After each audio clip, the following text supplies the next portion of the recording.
wabarakatuh. Alhamdulillah. Alhamdulillahilladzi an'ama alaina bi ni'matil imani wal islam wa amarna bil ittihadi wa silatil arham. Asyhadu an la ilaha illallah wahdahu la syarikalah al malikul a'lam wa asyhadu anna muhammadan abduhu wa rasuluh khairul anam.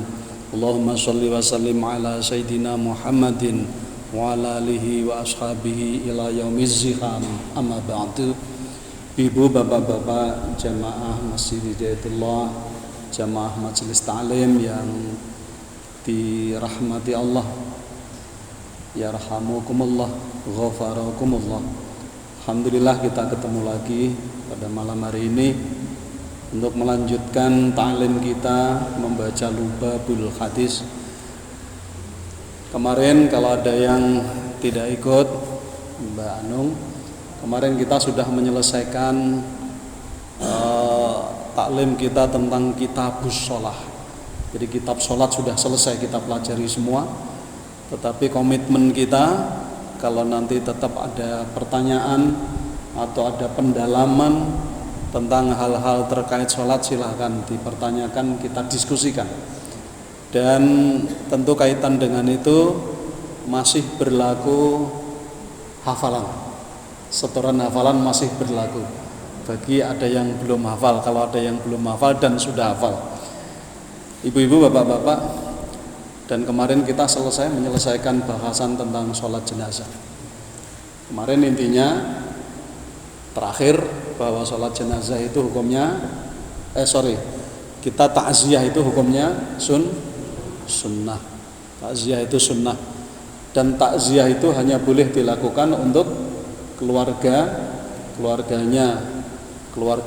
yang meninggal, baik yang tua, yang muda, bapak dan ibunya.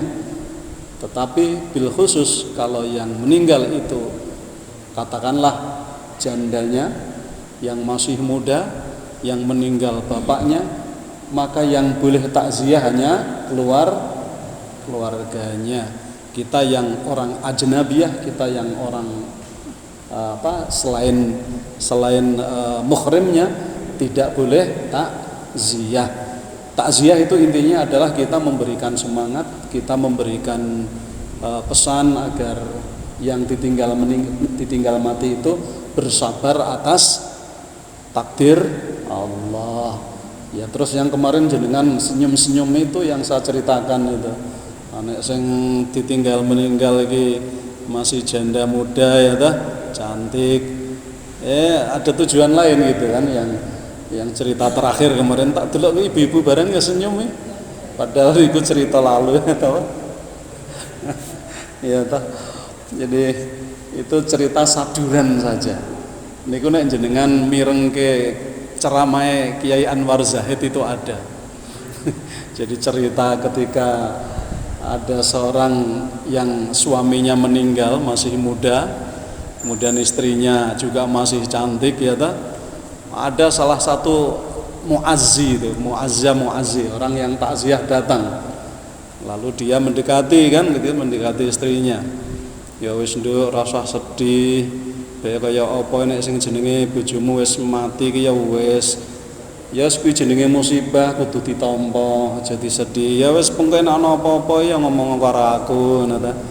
Wis tak tanggung ora ana masalah, engko nek ana kebutuhan apa ya ngomong karo aku, beres. Iki nomor teleponku, nomor HP-ku ngono kan. Lah seneng ngono kuwi jenenge kan tujuannya bukan takziah gitu. Ada tujuan lain selain takziah. Makanya oleh kitab fikih takziah model begitu dilarang. Dilarangnya memang tidak disebut di dalam kitab yang kita baca itu, tidak disebut haram, tetapi dilarang karena tujuannya berbeda. Bukan mensupport supaya yang ditinggal meninggal itu legowo, ikhlas ditinggal suaminya, bukan itu, tetapi malah mensupport yang lain yang tidak boleh. Bon ceritanya begini iku Mbak. Panjenengan ramelu ya ngrungokne. Oke, sekarang kita masuk sebagaimana biasa kita membacakan Lubabul Hadis. Dan sebelum kita mulai, mari kita sama-sama berdoa bersama-sama. Bismillahirrahmanirrahim. Subhanakallahumma Rabbana la ilma lana illa ma 'allamtana innaka antal alimul hakim wa tub 'alaina innaka antat tawwabur rahim wa taqabbal minna innaka antas samiul alim wa 'allimna min ladunka ilman nafi'a ya dzal jalali wal ikram. Allahumma iftah lana hikmataka wa ansyur 'alaina rahmataka ya dzal jalali wal ikram. Amin. Qala al-mu'allif rahimallahu ta'ala wa nafa'ana bi wa bi ulumihi wa amaddana bi asyrafihi wa a'ada 'alaina bi barakatihi. Amin. Kita kemarin terakhir sampai pada hadis tentang motivasi untuk ibu-ibu, untuk para perempuan. Jadi seorang perempuan itu ketika sholat 5 waktu, zakat hartanya yang perlu dizakati, yang wajib dizakati, kemudian puasa pada bulan Ramadan, kemudian berhaji kalau dia mampu ke Baitullah, kemudian taat dia kepada suaminya, wa ahsanat farja, dan dia bisa menjaga kehormatannya, maka dia diberikan free tiket oleh Allah, diberikan tiket bebas hambatan. Jadi tiket yang bebas hambatan, artinya tanpa hisab dia bisa memasuki surga dari pintu mana saja yang diinginkan. Padahal pintu surga itu ada 8, maka ini adalah sebuah motivasi yang luar biasa untuk ibu-ibu. Maka khusus ibu-ibu, monggo hal ini diperhatikan, karena intinya hadis ini adalah hadis sahih, maka kita harus meyakini kebenarannya. Maka siapa saja yang bisa melakukannya yang dipersyaratkan ini, insya Allah tiket itu kita dapatkan. Sudah kita jelaskan kemarin. Kita lanjutkan. Wa qala lan ngendika sinten Rasulullah sallallahu alaihi wasallam, likulli syai'in kedue kabeh suwiji-wiji, alamun kuwi ana genderane, ana simbole. Wa alamul imani lan utawi genderane iman, as-sholatu kuwi salat. Segala sesuatu itu pasti ada simbol. Nah, simbole iman iku bentuke salat. Nek urip nang donya niki kan berbagai macam ya. Ya, sebuah organisasi pasti punya simbol. Pemerintahan punya simbol. Politik apalagi partai punya simbol. Negara apalagi punya simbol. Maka di bidang agama juga sama. Ya makanya simbole Islam niku napa? Salat. Segala sesuatu ada simbolnya. Lah, simbolnya iman ya padha salat. Maknane napa? Kalau simbolnya iman itu salat, maka tebal tipisnya iman kita itu bisa diukur dari sholat kita. Ketika sholat 5 waktu kita sudah bagus, sudah kita laksanakan sesuai dengan syarat rukunnya, kita sudah menata hati, sudah kita coba seikhlas mungkin, tidak ada motivasi apa-apa, itu namanya sholat sudah kita jaga. Itu menunjukkan keimanan kita. Kalau kita semua bisa melebihkan dari itu, bukan hanya sholat 5 waktu, tetapi sunnah-sunnahnya juga kita jaga, maka itu juga menunjukkan tingkat keimanan kita. Makin banyak sholat yang kita lakukan selain yang wajib, artinya sholat sunat rawatib kita lakukan, kemudian tambahan-tambahan lain baik sholat malam maupun sholat tahajud maksudnya, dan sholat duha kita lakukan, maka itu menunjukkan tingkat keimanan kita kepada Allah. Niki maksudnya hadis niki ngoten. Kula terus guys ya.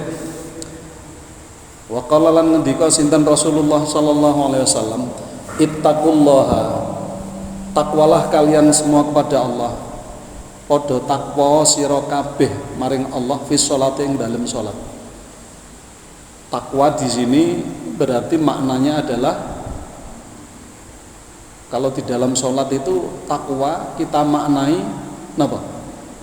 imtitsalu awamirillah wajtinabu nawahihi. Boleh. Artinya dalam sholat kita harus tetap dengan prinsip imtitsalu awamirillah, melaksanakan perintah Allah. Kita sholat karena perintah Allah. Wajtinabu nawahihi, dan meninggalkan jauh yang dilarang Allah. Ketika sholat kita dilarang apa? Dilarang berpikiran yang lain selain menghadap Allah. Artinya kita diperintah agar khusyuk. Nek prinsipnya prinsip ijtinabu nawahihi imtitsal awamirillah wajtinabu nawahi. Nek prinsipnya itu yang dipakai seperti itu. Jadi sholat sing tenanan, sholat sing khusyuk, berarti itu sholat sesuai perintah Allah dan menjauhi larangan. Dalam arti ketika kita sholat, ya semua harus kita fokuskan, kita sedang menghadap Allah. Kalau pengertian yang lain ittaqullah dalam sholat napa? Kita sholat dengan prinsip ihsan. Prinsip ihsan itu apa? Al-ihsanu an ta'budallaha ka'annaka tarahu fa illam takun tarahu fa innahu yaraka. Niku hadis arba'in nawawiyah, hadis 40 yang kalau teng madrasah kula riyin itu sanawiyah kelas 1 sudah harus hafal. Hadis 40 itu salah satu isinya itu prinsip ihsan. Jadi nek salat dengan prinsip ihsan berarti kita menyembah Allah seolah-olah kita melihat Allah. Kalau faktanya kita tidak melihat Allah, maka kita harus meyakini bahwa Allah itu melihat kita. Itu prinsip ihsan. Jadi nek salat ya pokoke pikirane mandeng, khusyuk madhep Gusti Allah, yakin bahwa Allah itu melihat semua gerakan kita, mendengar semua ucapan kita, melihat semua gerak-gerik hati kita. Seperti itu. Sehingga kita fokus, kita khusyuk seolah-olah Allah melihat kita. Dan kita harus meyakini memang Allah melihat kita. Niku takwa dalam sholat. Perintah ini 3 kali. Ittaqullaha fis shalah, ittaqullaha fis shalah, ittaqullaha fis shalah. 3 kali dalam hadis ini. Takwalah kepada Allah dalam sholat, takwalah kepada Allah dalam sholat. Jadi ini menunjukkan perintah-perintah, pengulangan perintah seperti ini menunjukkan bahwa sholat itu sangat penting. Sholat dengan prinsip ihsan juga sangat penting. Artinya khusyuk di dalam sholat itu penting. Kalau ditarik seperti itu, karena kita disuruh takwa kepada Allah di dalam sholat. Padahal takwa kepada Allah itu bisa dalam keadaan apapun, di rumah, di tempat kerja, di jalan, kita harus tetap takwa kepada Allah. Hati kita harus tetap gumantung kalian Gusti Allah, seperti itu. Maka perintah seperti ini kita memaknainya pentingnya sholat dalam keadaan khusyuk, pentingnya sholat dengan prinsip ihsan. Kita yakin bahwa kita dilihat oleh Allah. Oke.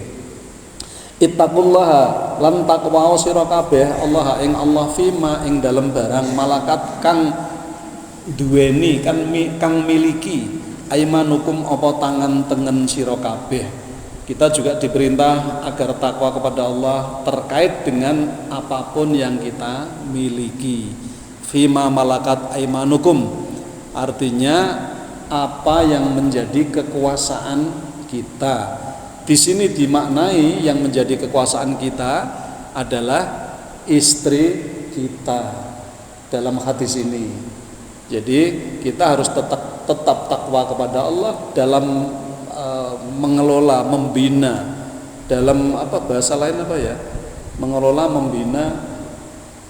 Ya membina keluarga kita, membina istri kita. Tetap harus takwa kepada Allah bimakna imtitsalu awamirillah wajtinabu nawahihi.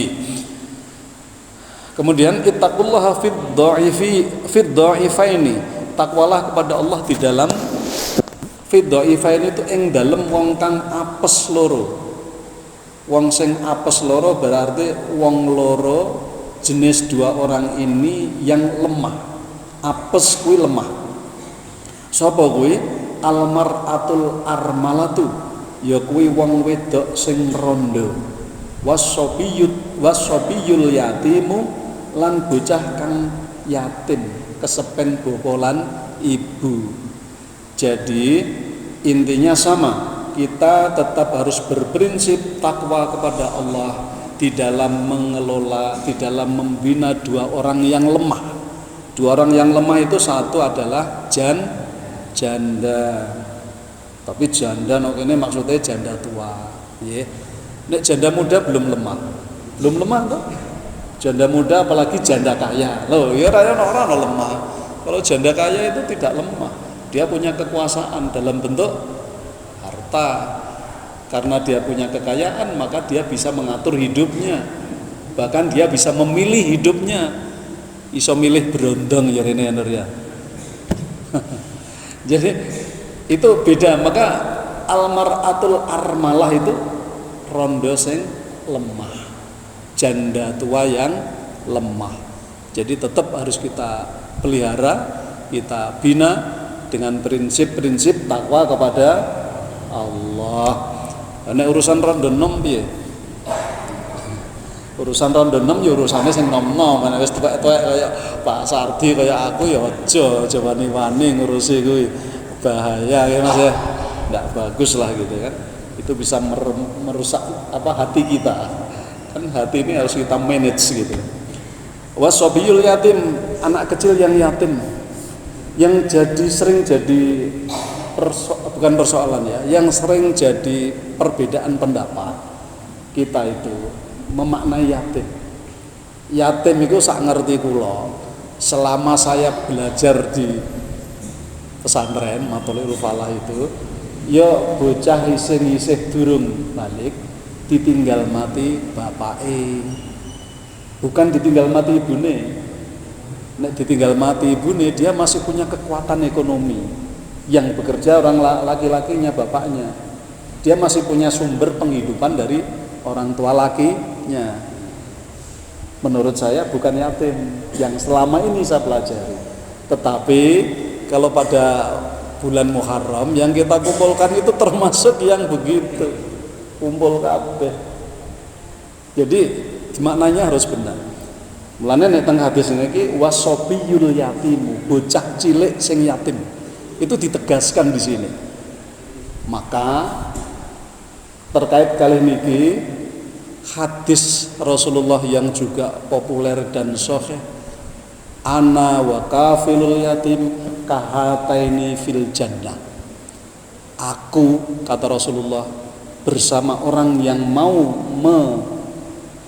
memelihara, yang mau menyantuni orang yatim, anak yatim maksudnya, bukan orang yatim. Nek orangnya wis tuwa. Anak yatim, kula nggih yatim, tapi wis tuwa. Jenengan yatim apa ya? Wis tuwa. Wah, enggak termasuk. Enggak masuk kategori. Bu Koco bareng ya yatim, tapi ya aja terus njaluk fasilitas Rasulullah itu ndak masuk. Makanya di sini di hadis ini sobiyul yatim, bocah cilik sing isih yatim, sing dereng balik. Ana wa kafilul yatim kahataini fil jannah. Saya, kata Rasulullah, dengan orang yang menyantuni anak yatim itu kedekatannya seperti dua jari ini di surga. Artinya surga kita setingkat Rasulullah. Luar biasa loh. Penyantun yatim itu tinggi sekali derajat di surga. Wis pol to. Saiki sing digoleki napa jenengan? Derajat nang donya parah nek gunane. Jenengan iki lho dadi menteri saiki malah beban. Ora enak, beban. Iya. Derajat donya tuh ya ana gunane sesaat. Ana gunane nek dimanfaatkan secara benar. Tapi ketika derajat dunia, jabatan, pangkat tidak kita gunakan secara benar, tidak ada nilai apa-apa. Maka orang apa-apanya dibanding dengan kafilul yatim. Sering saya ulang-ulang topik-topik tertentu yang terkait yatim selalu saya ulang dalam khutbah saya. Karena memotivasi. Meskipun saya sendiri juga tidak kafilul yatim. Kenapa? Nyatanya angel golek. Saya tuh udah pesan dengan keluarga di Pade. Nek mbok menawa ana keluargane sing yatim, aku njaluk siji wae. Khususnya sing lanang. Nek sing lanang nek mantokke kan enteng.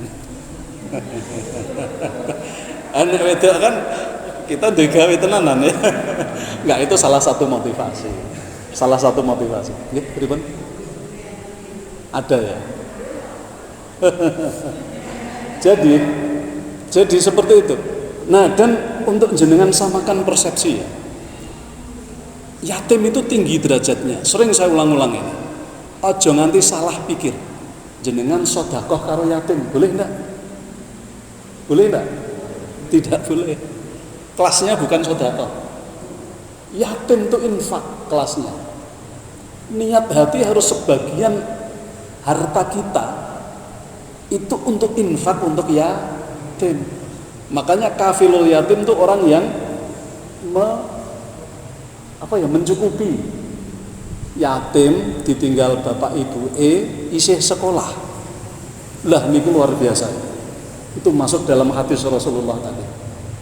Mencukupi SPP-nya boleh, bajunya untuk perangkat sekolahnya boleh, makan minumnya apalagi ya. Mencukupi hidupnya, derajatnya tinggi sekali. Nek ora iso istilahnya tidak punya tidak bisa mengadopsi, ya wes lah kita sedikit berpartisipasi untuk pondok-pondok yatim gitu.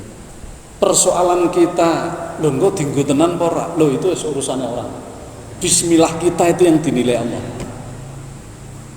Ngaten. Perkara nanti pengelolaannya dienggo lain, lah itu urusan pengelola. Bismillah kita yang penting. Ngaten nggih? Jadi wasobiyul yatim, kembali lagi, bocah cilik sing yatim. Itu luar biasa nilainya. Maka ketinggian nilai untuk mereka inilah kita diperintah oleh Nabi, ittaqullaha fis sabiyil yatim. Jadi kita mengelola, membina, mendidik anak kecil yang yatim dengan prinsip takwa.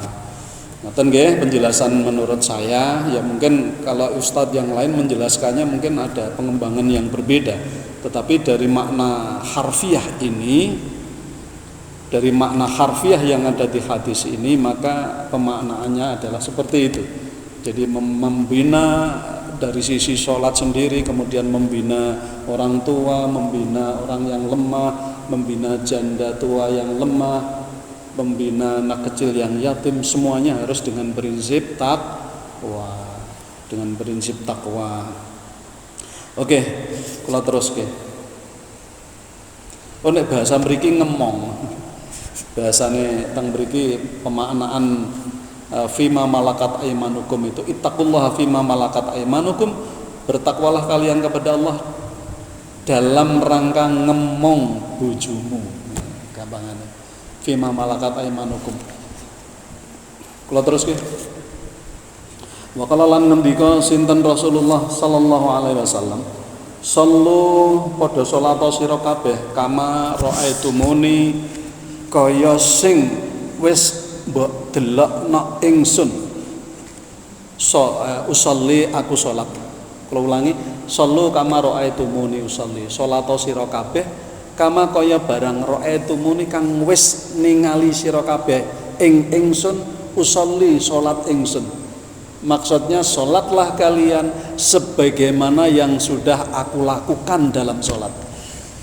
Jadi awake dhewe diperintah Rasulullah didhawuhi sholat persis kayak sing Rasulullah sholat. Jadi sholate dhewe niki mboten ngawur, tetapi mpun wonten contone. Contone nggih saking Rasulullah. Nek jenengan lalu karena cerdas, lah kok iso Rasulullah hidup sudah 14 abad lebih, lah awake dhewe le nyonto piye wong ora tau weruh. Nah, jawabannya itu adalah napa? al ulama'u warasatul anbiya. Ulama itu mewarisi para nabi. Sekarang berarti kita boleh meniru sholatnya para ulama. Jadi cara kita sholat sesuai dengan para ulama sholat.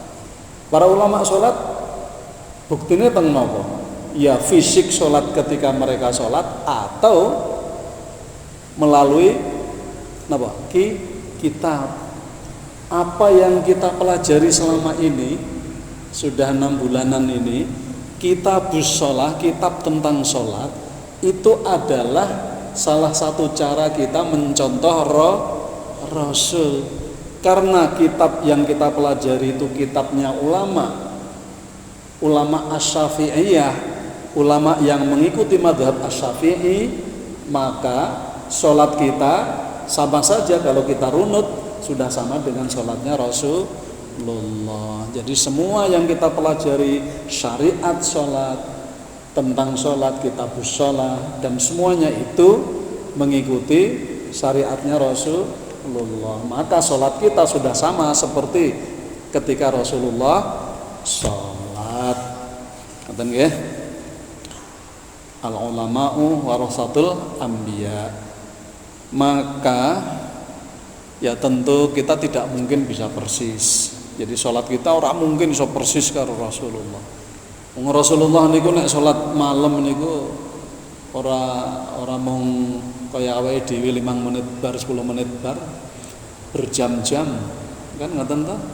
Salah satu contoh ketika sholat malamnya Rasulullah itu sampai kaki-kakinya bengkak, Siti Aisyah bertanya kepada Rasulullah, menanyakan, "Ya Rasul, kenapa engkau ini kan Rasulullah yang sudah dijamin surga, sudah tidak punya kesalahan yang ya istilahnya itu dijamin karo Gusti Allah. Swarga ganjarane wis tidak perlu ganjaran ibadatnya." Taufik kelas Rasulullah ini. Itu pun kalau sholat sampai kakinya bengkak. Lalu Siti Aisyah menanyakan seperti itu. Jawaban Rasulullah apa? Apa? Iya, jawaban Rasulullah itu ternyata, apakah aku tidak boleh bersyukur kepada Allah? Jadi sholatnya itu dalam bentuk syukur kepada Allah. Apa dalam bahasa hadisnya? Kadang-kadang lali, wong tua gitu ya. Di bibir tetapi lupa. Jadi ashkuru an akfur. Apakah aku tidak boleh syukur kepada Allah dengan sholatku? Intinya gitu. Jadi rasa syukur Rasulullah itu dimanifestasikan, dibentuk dalam sholat. Makin bersyukur makin banyak sholatnya. Mulane awake dhewe iki nek syukur ampun maca napa? Alhamdulillah. Alhamdulillah niku pun apik. Udah bagus. Daripada sampean bersyukur mung guyu-guyu tok gitu. Luwih apik bersyukur alhamdulillah. Alhamdulillah ala kulli halin wa fi kulli halin. Sing kula nek wiridan niku lho. Alhamdulillah pada setiap keadaan, pada keadaan apapun. Ala kulli halin wa fi kulli halin. Jadi alhamdulillah bersyukur. Tetapi bersyukur yang paling tinggi nilainya itu adalah ketika kita bersyukur dan kita sholat, menambah jumlah sholatnya, menambah kualitas sholatnya, itu bersyukur yang nilainya tinggi. Kata Rasulullah niku ngantos sikile bengak nek sholat, padahal kelas Rasulullah sudah dijamin semuanya oleh Allah, tetapi nek sholat masih tetap sampai kakinya bengkak. Oke, kula teruske. Wa qala lan ngendika sinten Rasulullah sallallahu alaihi wasallam, man utawi sapa wonge taroka kuwi ninggal sapa wong as-sholata ing salat muta'ammidan khale nejo sengaja, faqad kafar mongko teman-teman kufur sapa wong mau jiharon kanthi tedeng, tanpa tedeng aling-aling, jiharon kanthi terang-terangan. Jadi maksudnya kata Rasulullah ini, siapa yang meninggalkan sholat dengan sengaja, maka itu sudah berarti dia kufur secara terang-terangan. Ya, mudah-mudahan di dalam hadis ini kafir yang disebut itu bukan kafir keluar dari agama, bukan, tetapi kufur terhadap nikmat Allah. Jadi terang-terangan. Jadi ninggal sholat dengan cara sengaja itu sudah disetarakan dengan kufur terang-terangan. Jadi kufron jiharan tadi, terang-terangan. Artinya gampangannya ya wis nantang lah, nantang. Ora apa-apa sholat, ora sholat ya ora apa-apa. Ini kan nantang jeneng, gitu. Itu namanya nantang. Itu sudah dihukumi dalam hadis ini faqad kafara jiharan. Maka wis teman-teman kufur secara terang-terangan. Mulane sekali lagi sholat itu hal yang khusus yang sangat penting. Bahkan kita sengaja meninggalkan dihukumi kufur nikmat. Ngoten nggih? Jadi terang-terangan. Lah nek ora terang-terangan, ora sengaja karena kebetulan waktune sudah mepet, kita masih di jalan, belum sampai rumah dan seterusnya, masjid ada. Niku kan persoalannya beda. Karena posisi kita pada posisi yang tidak memungkinkan bisa segera sholat. Terang-terangan di sini artinya menganggap sepele. Allah apa-apa lah ora sholat. Nah, itu menganggap sepele itu. Ini yang disebut dalam hadis ini faqad kafara jiharan. Dianggap terang-terangan kufur. Kok urung isa-isa ya? Kadang-kadang ini lho.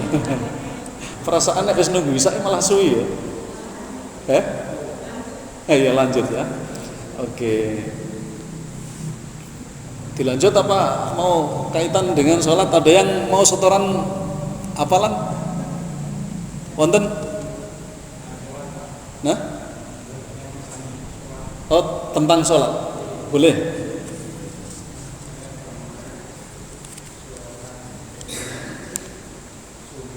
Ya.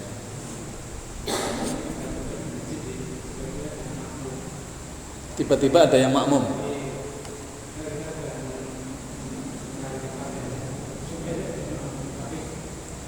Tetap ada yang makmum. Sholat zuhur. Cara apanya? Memberitahu. Oke, cara memberitahunya bagaimana? Pripun Pak Rebut?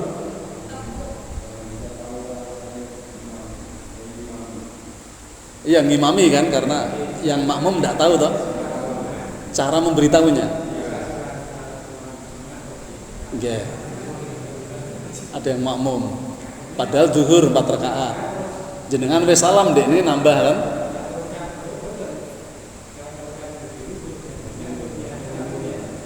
Oh jenengan malah langsung zuhur gitu.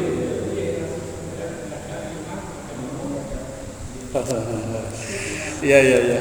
Jadi ketika panjenengan sholat sunnah, ya niatnya qobliyah. Ternyata ada yang ikut makmum. Padahal belum sholat zuhur kan, cara memberitahunya bagaimana? Atau jenengan merubah niat gitu kan? Berarti jenengan merubah niat dari sholat sunnah menjadi sholat wajib. Yang benar jenengan tetap sholat sunnah saja. Bondrong rakaat ya sudah salah. Bagaimana memberitahu kepada makmum? Tidak usah diberitahu. Wes jenengan wes langsung sholat zuhur melih. Kenapa? Orang makmum yang seperti jenengan ceritakan itu tidak masalah, tidak usah diberitahu dan dia sudah sah makmum. Dia menyelesaikan tambah 2 rakaat misalnya begitu. Karena baru dapat 2 tadi kan? Dia menyelesaikan tambah 2 rakaat. Tidak usah diberitahu, dia itu sudah dinilai makmum. Jadi jenengan tidak usah bingung. Aku sholat 2 rakaat qobliyah kok ono sing makmum. Ada yang ngono tak rubah aku jadi sholat 4 rakaat. Betul tidak boleh. Jenengan merubah niat itu batal. Cara fikih ya. Fikih yang kita pelajari kemarin. Jenengan sholat sudah takbir belum salam, merubah niat batal. Ya, tidak boleh. Betul ya? Berubah niat itu batal. Ya, jadi caranya ya sudah, wong sholat kita lillahi ta'ala bukan karena makmum tadi, bukan. Salat kita lillahi ta'ala. Maka ono makmum ya ben wae. Kita 2 rakaat salam, selesai. Bagaimana cara memberitahu? Tidak usah diberitahu. Dia sah. Sholat jamaahnya itu sah dia. Soalnya menganggap panjenengan sholat duhur. Gitu. Yang lebih pas itu ketika jenengan ba'diyah. Sholat duhur pun bar, lalu ba'diyah 2 rakaat. Ada yang baru datang. Karena masih melihat ada orang sholat, dia mengodeng jenengan ikut menjadi makmum, dia ngejar supaya bisa berjamaah. Jamaah yang seperti itu sah untuk dia. Nah jenengan kan kondisi sholat gak dia tetap mufrad, dihitung sendiri, bukan berjamaah. Tetapi orang yang menyusul berjamaah karena menganggap panjenengan tadi sholat duhur sah, boleh. Jadi sah makmumnya, sah berjamaah. Jadi dia dapat 27, jenengan cukup 1 saja. Karena sholat sunnah tadi, jenengan cukup 1. Tapi tidak ada masalah, Gusti Allah adil. Nah, satunya kan beda, karo ngimami kan. Nggih. Oh iya, begitu juga boleh. Kalau mau begitu boleh. Jadi namanya i'adah. Jenengan qobliyah, ada yang makmum. Terus setelah selesai semua jenengan kandhani, "Mas, lah wong aku mau qobliyah kok jenengan makmum. Lah kula kinten pun salat zuhur ya, Pak." Ya wis yuk baleni salat zuhur, boleh. Yuk baleni salat zuhur jamaah, boleh. Namanya i'adah. Baleni, jenengan sudah 2 kali, dia baru sekali, tetapi dapat berjamaah. No? Ya. Jadi caranya seperti itu. Kalau misalnya selesai semua jenengan beritahu boleh. Tetapi lalu i'adah baleni jenengan jadi imam 4 rakaat, makmumnya ya 4 rakaat. Boleh. Itu namanya syariat, tata cara yang benar. Tetapi nek di luar itu misalnya di perjalanan ya wis kula nggih nate ngoten niku. Ada yang makmum sudah selesai.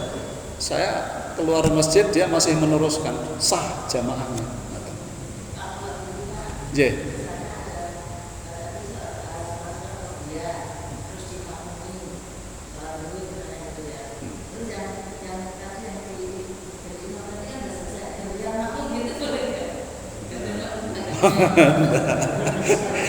Lah iku rak jenenge gonta-ganti ya. Gonta-ganti, enggak. Tidak harus seperti itu. Tidak harus dan tidak perlu seperti itu. Tidak perlu. Tidak perlu. Jadi cukup apa adanya, dan itu bagi yang orang makmum belakangan hukumnya sah dia berjamaah. Penak apa?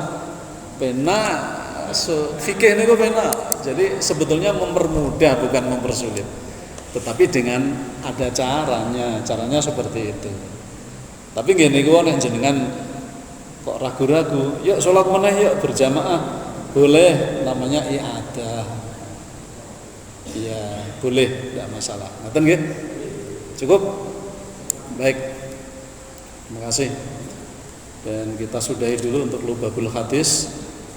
Ini masih untuk bab ini masih tinggal sedikit. Tapi tidak apa-apa.